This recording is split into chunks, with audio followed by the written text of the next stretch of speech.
손가락을 굽히는 이 굽힌 힘줄에 결절이나 아니면은 여기 주변에 막에 붓기가 생기면서 해당 부위에 두꺼워지면서 이 증상이 발생하는데요. 마찰이 일어나는 부위에 통증이 생기고 딸깍거리는 마찰음이 들리는 경우도 있고요. 아픈 손가락을 손등 쪽으로 이렇게 늘려주는 동작을 할 때 심한 통증을 호소하기도 합니다.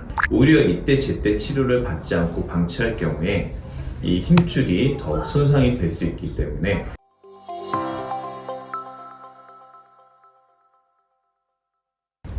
안녕하세요. 신세계서울병원 이재민 원장입니다.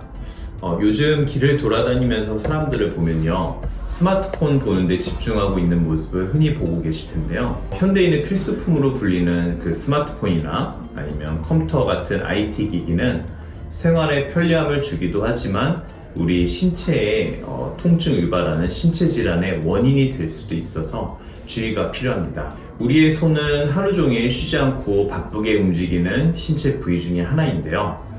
만약 일상생활 중에 손가락을 이렇게 움직일 때마다 손가락 그 마디에 통증을 느끼고 그리고 딸깍딸깍 요 부위에서 걸리는 소리가 들린다면 방아쇠 수지가 아닌지 의심해 볼 필요가 있습니다.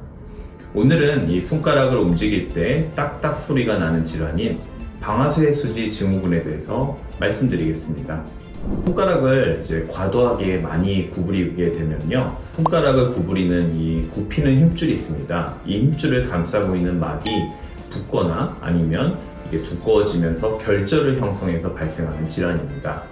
손가락을 구부리거나 펴기가 힘들어지고요. 이 동작을 할 때 딸깍딸깍 소리가 나면서 손가락이 잘 안 펴진다고 해서 방아쇠 수지라고 불립니다. 힘을 주어서 무언가를 잡고 일을 해야 하는 사람들에게서 아주 자주 발생하는데요. 무거운 공구를 쥐고 노동해야 하는 직업이나 아니면 장시간 동안 운전대를 잡고 운전하시는 분 또한 이런 증상이 발생할 수 있습니다. 그리고 요즘 이제 마우스를 많이 사용하니까요, 마우스를 쥐고 일하는 직장인의 경우에도 이 증상에서 자유롭지 못한 것으로 보고 있습니다. 손가락을 이제 굽히는 이 굽힌 힘줄에 결절이나 아니면은 여기 주변에 막에 붓기가 생기면서 해당 부위에 두꺼워지면서 이 증상이 발생하는데요. 이 손가락 구부릴 때 힘줄이 지나가는 통로가 되는 A1 활차라는 구조물이 있습니다. 그 구조물이 이제 두꺼워지면서도 많이 발생을 합니다. 아직 정확한 요인은 밝혀지지 않았으나 보통 손에 힘을 많이 주는 업무를 하시는 분에게 후발하곤 합니다. 또한 당뇨병이나 통풍, 그리고 신장질환 등의 기저질환에 의해서 방아쇠 수지 증후군이 발생하기도 합니다. 이 방아쇠 수지 증후군이 생기면 그 마찰이 일어나는 부위에 통증이 생기고 방아쇠 소리와 유사한 딸깍거리는 마찰음이 들리는 경우도 있고요. 아픈 손가락을 손등 쪽으로 이렇게 늘려주는 동작을 할 때 심한 통증을 호소하기도 합니다.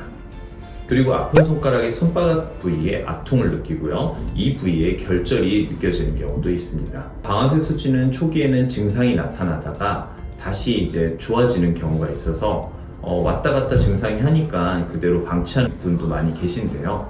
오히려 이때 제때 치료를 받지 않고 방치할 경우에 이 힘줄이 더욱 손상이 될 수 있기 때문에 초기에 증상이 발생하면 치료를 받는 것이 중요합니다.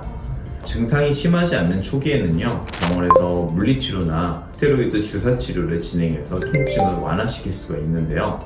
만약 증상이 오랫동안 지속되거나 아까 말씀드린 것처럼 주사나 물리치료 같은 치료에도 호전이 되지 않고 자꾸 재발이 된다면 수술적 치료도 고민을 해보셔야 합니다. 수술적 치료는요, 그 방아쇠 수지의 A1 활차라는 그 구조물을 절개하는 절개 수술을 할 수 있습니다.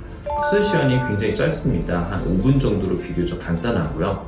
약 1cm 정도의 작은 절개를 하고 이 힘줄이 걸리는 그 아까 말씀드린 A1 활차라는 터널을 절개를 해서 그 공간을 열어주는 수술입니다. 그렇지만 이 수술적 치료보다는 당연히 그 초기에 발견해서 증상을 잘 치료하는 것이 가장 좋겠죠. 현대인들은 하루에 그 평균 스마트폰이나 노트북 같은 기기를 사용하는 시간이 한 3시간 이상으로 알려져 있습니다. 이러한 과도한 이제 IT 기기의 사용은 손가락 통증을 유발해서 손가락을 과다 사용 시에 방아쇠 수지 증후군에 걸릴 위험이 증가하기 때문에 우리 삶에서 떨어질 수 없는 스마트폰이지만 과유불급이란 말이 있듯이 너무 과도하게 사용하지 마시고요. 이렇게 사용하면 오히려 통증을 유발할 수 있다는 점을 꼭 기억하셔야 합니다. 그래서 일상생활에서 질환을 예방하기 위해서 노력을 해주시는 것이 좋겠습니다. 네, 이상 신세계서울병원 이재민 원장이었습니다. 감사합니다.